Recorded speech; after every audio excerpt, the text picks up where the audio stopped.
Hello friends, राज creator के इस YouTube channel पे आप सभी का स्वागत है। उम्मीद करता हूँ अभी तक आपने हमारे चैनल को सब्सक्राइब किया होगा, नहीं किया है तो जरूर करें और हाँ, बेल आइकन को प्रेस करना ना भूलें ताकि हमारी वीडियो से रिलेटेड कोई भी नोटिफिकेशन आपके फ़ोन तक सबसे पहले पहुँचे।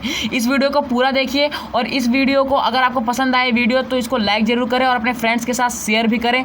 ठीक है, तो इस वीडियो में हम लोग पढ़ने वाले हैं इलेक्ट्रोस्टैटिक्स का एक और नया topic, force due to continuous charge distribution. पिछले वीडियो में हमने चार्ज के डिस्ट्रीब्यूशन के बारे में पढ़ा था कि चार्ज का डिस्ट्रीब्यूशन कितने प्रकार का होता है, कैसे कैसे चार्ज का डिस्ट्रीब्यूशन होता है और ठीक है, हमने बहुत सारे नए टर्म इंट्रोड्यूस किए थे। ठीक है, तो इसमें हम पढ़ेंगे force due to continuous charge distribution. ठीक है, तो हम पहले पढ़ते हैं कि force due to linear charge distribution. ठीक है, लीनियर चार्ज डिस्ट्रीब्यूशन के कारण जो फोर्स लगे, ठीक है, यहाँ पर हम एक फ्रेम ऑफ रेफरेंस कंसीडर कर लेते हैं। सपोज दैट ये वाई एक्सिस हो गई, ये एक्स एक्सिस हो गया और ये जेड एक्सिस हो गया। ठीक है, और यहाँ पर हमने एक रॉड रख दिया और ये रॉड, इस पर पॉजिटिव चार्ज डिस्ट्रीब्यूट है इक्वली अमाउंट में और यहाँ पर हमने एक चार्ज रख दिया क्यू नॉट। अब ऐसा हो रहा होगा कि इस चार्जेस की वजह से इन पे जो चार्ज डिस्ट्रीब्यूट है इसके कारण क्यू नॉट पर फोर्स लग रहा होगा। हाँ, रिपल्सन का फोर्स लग रहा होगा, पर कितना फोर्स लग रहा होगा ये नहीं पता। कितना फोर्स लग रहा होगा वो हम कैसे निकालें? ठीक है, कूलम्ब्स लॉ में आप निकाल सकते थे, 2 पॉइंट चार्ज के बीच का फोर्स को आप निकालना आता था। ठीक है, बहुत सारे चार्जेस के कारण एक चार्ज पर फोर्स लगने का प्रिंसिपल ऑफ सुपरपोजिशन का वो भी आता था आपको। पर यहाँ पर पूरी एक रॉड है और इस पर बहुत सारे चार्जेस डिस्ट्रीब्यूट हैं। ठीक है, तो इस क्यू नॉट पर कैसे हम फोर्स निकालें इसके वजह से? तो हमने क्या बोला कि यहाँ से एक पतला सा लेंथ काट लेते हैं, एक छोटा सा पतला सा लेंथ काट लिया। ठीक है, एकदम छोटा सा DL नाम का लेंथ, इसकी पूरी लेंथ को हम L ले लेते हैं, तो हमने एक छोटा सा लेंथ का एक टुकड़ा काट लिया DL। ठीक है, अब ये एक पॉइंट चार्ज बन गया। ठीक है, एक छोटा सा लेंथ काटा तो ये क्या बन गया? Point charge.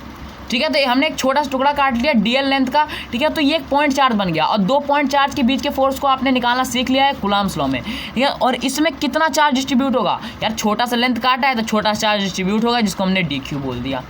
अब आपने पिछले वीडियो अगर मेरी देखी होगी तो उसमें आपको पता होगा, देखो यहाँ से हमने ओरिजिन से इस क्यू नॉट की दूरी को हमने मान लिया R0 वेक्टर और ओरिजिन से इस पूरे जो लेंथ ऑफ द वायर है, मतलब ये पूरा लेंथ है जो रॉड है, इसको हमने मान लिया R1 वेक्टर। अब फोर्स किस डायरेक्शन में लग रही है? क्यू नॉट के डायरेक्शन में। ठीक, क्यू नॉट जिधर मूव कर रहा है इस डायरेक्शन में लग रही है फोर्स। ठीक है, तो मैंने बताया आपको कि जिस डायरेक्शन में फोर्स लगती है उसी डायरेक्शन में हमें डिस्टेंस लेना होता है। तो डिस्टेंस हम कैसे लेंगे? यहाँ पर R0 vector minus R1 vector, ये हमारा डिस्टेंस हो जाएगा, इन दोनों के बीच का डिस्टेंस हो जाएगा। ठीक है, तो हमने एक छोटा सा लेंथ काट लिया और इस DL लेंथ पे छोटा सा चार्ज होगा DQ। ठीक है, तो हमने पिछले वीडियो में, अगर आपने हमारा पिछला वीडियो देखा होगा चार्ज डिस्ट्रीब्यूशन का, तो उसमें हमने बताया था कि लीनियर चार्ज डेंसिटी क्या होती है, lambda is equals to delta Q by delta L। यहाँ पर लैम्डा बराबर छोटा सा चार्ज है इस पे, इस छोटे से लेंथ पे DQ, और लेंथ कितना है? छोटा सा, छोटे से लेंथ पे छोटा सा चार्ज। यहाँ से आप DQ की वैल्यू निकाल सकते हैं, बिल्कुल निकाल सकते हैं, लैम्डा DL। ये हमारा हो गया चार्ज निकालना, DQ की वैल्यू हमने निकाल ली। ठीक है, अब ये एक पॉइंट चार्ज बन गया। यार एक छोटा सा हमने लेंथ काटा तो एक पॉइंट चार्ज बन गया। अब 2 पॉइंट चार्ज के बीच के फोर्स को आपको निकालना आता है। ठीक है, अब कैसे निकालेंगे? Force on Q not due to, मान लेते हैं ये Q1 चार्ज हो गया, DQ को हमने Q1 मान लिया, तो force on Q not due to Q1 charge, इस मतलब इस सरफेस के कारण, इस छोटे से लेंथ के कारण जो फोर्स लगा इस पर, ठीक है, वो क्यू नॉट पर जो फोर्स लग रहा है। ठीक है, तो यहाँ पर force on Q not due to इस पूरे जो छोटा सरफेस है, जो छोटा सा हमने लेंथ कंसीडर किया है, उसके कारण क्यू नॉट पर कितना फोर्स लग रहा है। तो force on Q not due to Q1 आपको निकालना आ गया। कूलम्ब्स लॉ में आपने पढ़ लिया था 1/4 पाई एप्सिलॉन नॉट मल्टीप्लाई, यहाँ पर Q1 क्या है?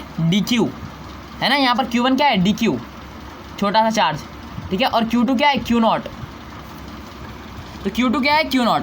और R क्या है? डिस्टेंस क्या है इनके बीच का? तो R0 vector minus R1 vector, तो R0 vector minus R1 vector के मॉड का स्क्वायर।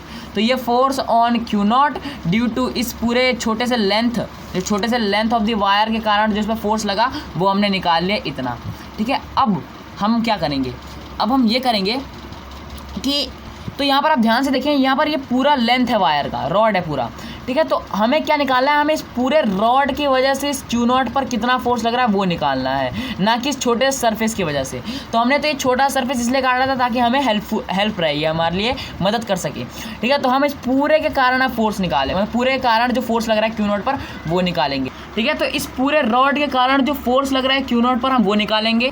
तो हमने छोटे से लेंथ के कारण फोर्स निकाल लिया, ठीक है, ये हो गया। अच्छा, हमें पूरे रॉड के लिए निकालना है, तो हमें क्या करना पड़ेगा, अब हमें करना पड़ेगा इंटीग्रेशन, ठीक है, कैलकुलस का यूज़ करना पड़ेगा, इंटीग्रेट करना पड़ेगा इस पूरे को। तो force on Q not due to, इस पूरे लेंथ ऑफ द वायर मान लेते हैं, इस पूरे लेंथ के कारण जो फोर्स लगेगा इसको हम इंटीग्रेट कर देंगे।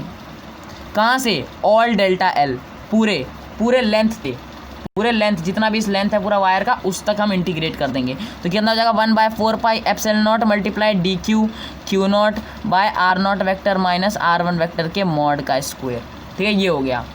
अब यहाँ से इंटीग्रेशन से बाहर हमें जो कांस्टेंट होते हैं उसको इंटीग्रेशन के बाहर लेना होता है। तो हम इसके ये जो कांस्टेंट है यहाँ पर इसको इंटीग्रेशन के बाहर ले लेंगे। कितना हो जाएगा Q0/4 पाई एप्सिलॉन नॉट, ये कांस्टेंट है, इसको हमने बाहर ले लिया, ठीक है। अब हमने इंटीग्रेट किसा कर दिया, पूरा डेल्टा एल को हमने इंटीग्रेट कर दिया डेल्टा एल से, ठीक है। कितना हो गया dQ/R0 vector minus R1 vector के मॉड का स्क्वायर। तो force on Q not due to, इस पूरे रॉड के कारण जो फोर्स लगा, इधर जो आपने रॉड देखा इस पूरे के कारण जो क्यू नॉट पर फोर्स लगा वो हमने अभी निकाला, ठीक है। तो यहाँ पर force on Q not due to पूरी लेंथ ऑफ द वायर यहाँ पर कवर हो गया, ठीक है। अब देखो यहाँ पर हमने DQ की वैल्यू निकाली थी, क्या निकाला था यहाँ पर DQ की वैल्यू, देखो DQ is equals to lambda DL, ये था ना DQ की वैल्यू निकालते, तो हम DQ की वैल्यू यहाँ पर अब पुट करने वाले हैं। तो force on Q not due to length of the wire is equals to Q0/4 pi epsilon naught integration all delta L, ठीक है। तो यहाँ पर DQ की वैल्यू लिखेंगे हम lambda DL by R0 vector minus R1 vector के mod का स्क्वायर। तो ये आ गया force on Q not due to the linear charge distribution, linear पूरा रॉड के कारण जो क्यू नॉट पर फोर्स लग रहा था वो हमने निकाल लिया। तो ये हो गया इंटीग्रेशन, हम यहाँ पर कैलकुलस का प्रोसेस लगा इंटीग्रेशन, ठीक है। तो इंटीग्रेट कर दिया हमने, पहले हमने छोटा सा लेंथ काट लिया, अब छोटे से लेंथ के कारण वो पॉइंट चार्ज बन गया, और दो पॉइंट चार्ज के बीच के फोर्स को हमने निकालना कूलम्ब्स लॉ में सीख लिया था। फिर हमने उसको पूरा इंटीग्रेट कर दिया पूरे रॉड के लिए, तो हमने इंटीग्रेट कर दिया तो हमारा पूरा उस रॉड के कारण जो क्यू नॉट पर फोर्स लग रहा था वो आ गया। अच्छा, अब हम पढ़ेंगे force due to surface charge distribution. तो फिर से हम एक रेफरेंस फ्रेम कंसीडर करेंगे, Z axis, Y axis, X axis, ठीक है। और यहाँ पर हम एक ऐसा सरफेस कंसीडर कर लेंगे, एक सरफेस जहाँ पर इक्वली अमाउंट में चार्ज का डिस्ट्रीब्यूशन है, और यहाँ पर हम एक फिर से क्यू नॉट एज्यूम कर लेंगे।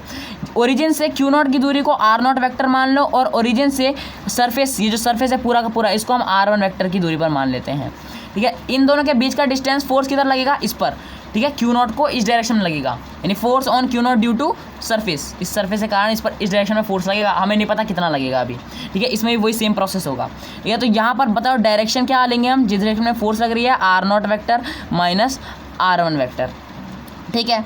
हमने बोला कि यार हम पॉइंट चार्ज के बीच के फोर्स को निकाल सकते हैं, इस पूरे सरफेस के कारण क्यों निकाले, तो वही प्रोसेस, एक छोटा सा लेंथ काटेंगे हम यहाँ से, एक छोटा सा सरफेस काटेंगे, है ना, DS नाम का एक सरफेस काटेंगे जिस पे DQ चार्ज होगा। और पिछला वीडियो अगर आपने हमारा देखा होगा तो सरफेस चार्ज डेंसिटी क्या होता था, sigma is equals to delta Q by delta S। यहाँ पर Q कितना है, छोटा चार्ज है DQ, और सरफेस हमने छोटा सा लिया है DS, ठीक है, सिग्मा। तो यहाँ से आप DQ की वैल्यू निकाल सकते हो, क्या आएगा, सिग्मा DS, यही आएगा, ठीक है। तो सिग्मा DS, तो यहाँ पर DQ की वैल्यू भी आपने निकाल ली, ठीक है। अब यहाँ पर आप दो पॉइंट चार्ज के बीच के फोर्स को निकाल सकते हो, force on Q not due to the surface of, इस पूरे सरफेस के कारण जो क्यू नॉट पर फोर्स लग रहा है वो, तो 1/4 pi epsilon naught multiply Q not DQ, R क्या लेंगे हम, R0 vector minus R1 vector, R0 vector minus R1 vector के मॉड का स्क्वायर। तो ये तो आ गया हमारा एक छोटे से सरफेस के कारण यहाँ पर जो फोर्स लग रहा है इस पर वो।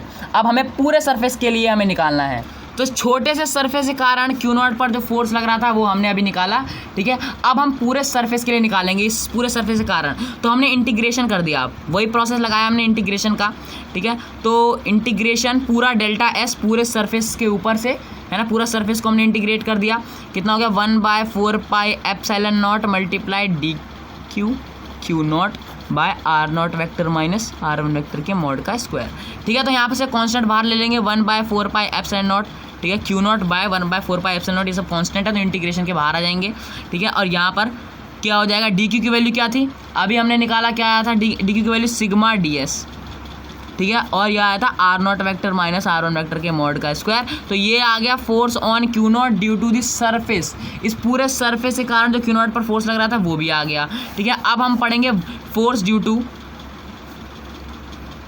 Volume charge distribution. ठीक है कि वॉल्यूम चार्ज डिस्ट्रीब्यूशन के कारण जो क्यू नॉट पर फोर्स लगेगा। तो इसके लिए फिर से हम रेफरेंस फ्रेम कंसीडर कर लेते हैं।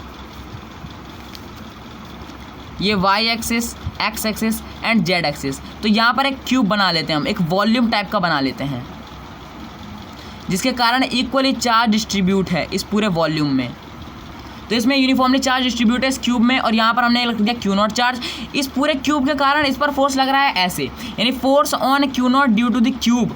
ठीक है, और इसको हमने बोल लिया ओरिजिन से r1 वेक्टर की दूरी पर, इसको हमने बोल लिया r0 वेक्टर की दूरी पर। ठीक है, तो फोर्स इस डायरेक्शन में लग रहा है तो हमें डिस्टेंस भी इस डायरेक्शन का लेना होगा। क्या होगा? r0 vector minus r1 vector. अब इस पूरे क्यूब के कारण इस पर फोर्स निकालना है, तो हमें पहले छोटा सा एक क्यूब काट लेंगे। यहाँ से एक छोटा सा हमने क्यूब काट लिया, इसको हमने बोल दिया dv, और इस पर कितना चार्ज होगा? dq। ठीक है, तो आपने पढ़ा होगा पिछला वीडियो में, आपने हमारा देखा तो क्या था? Rho is equals to delta Q by delta V. ठीक है, तो यहाँ से क्या आ जाएगा? Rho is equals to D Q by D V. अब यहाँ से आप डी क्यू की वैल्यू निकाल सकते हैं, रो डी वी। ठीक है, डी क्यू की वैल्यू कितनी आएगी? Rho D we. ठीक है, तो अब यहाँ पर यह हमारा क्या आ गया? डी क्यू की वैल्यू आ गई। ठीक है, अब हम क्या करेंगे? अब हम इस छोटे से सर्फेस के कारण इस पर फोर्स लग रहा है वो निकालेंगे। देखो, तो हमने डी क्यू निकाल लिया is equals to rho D we. ठीक है, अब इस छोटे सरफेस के कारण इस पर कितना फोर्स लगेगा? तो हम बोल रहे हैं force on Q not due to इस छोटे सरफेस के कारण। ठीक है, तो यहाँ पर कितना आ जाएगा? 1/4 pi epsilon naught multiply D q q naught by, अब डिस्टेंस हम कौन सा लेंगे? यहाँ ओरिजिन से मान लेते हैं ये r1 वेक्टर की दूरी पर है, और यहाँ से r0 वेक्टर की दूरी पर है। डिस्टेंस हम इस डायरेक्शन वाला लेंगे, तो कितना हो जाएगा? हमारा r0 vector minus r1 vector. ठीक है, ये हमारा डिस्टेंस हो जाएगा। तो हम यहाँ लगा देंगे r0 vector minus r1 vector के मॉड का स्क्वायर। ठीक है, अब फिर से ये तो हमारा आगे छोटे सरफेस के कारण इस पर फोर्स लग रहा है। अब हमें पूरे सरफेस के लिए हम इसको इंटीग्रेट करेंगे। ठीक है, पूरे तो यहाँ पर सरफेस नहीं है, यहाँ एक वॉल्यूम है। ठीक है, यहाँ पर हमने क्यूब लिया था ना, तो यहाँ क्यूब है।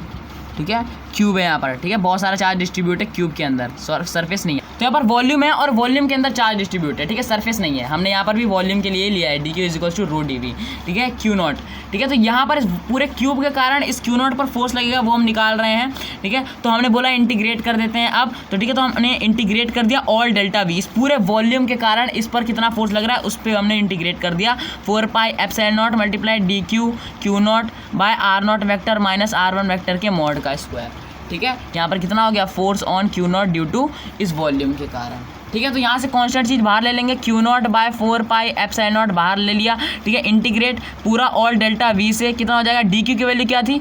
Rho D V by r0 vector minus r1 vector के मॉड का स्क्वायर। तो ये था force on Q not due to this volume. इस पूरे वॉल्यूम के कारण जो फोर्स लगा वो निकल गया। तो हमने आज पढ़ा कि कैसे हम फोर्स निकाल सकते हैं चार्ज डिस्ट्रीब्यूशन के कारण, कंटिन्यूस चार्ज डिस्ट्रीब्यूशन के कारण क्यू नॉट पर कैसे फोर्स निकाल सकते हैं। तो इसी तरीके से हम फोर्स को निकालेंगे। ठीक है, तो अगले वीडियो में इलेक्ट्रिक फील्ड पढ़ेंगे, electric field intensity at that point, उसको निकालना सीखेंगे। तो तब तक के लिए नमस्कार।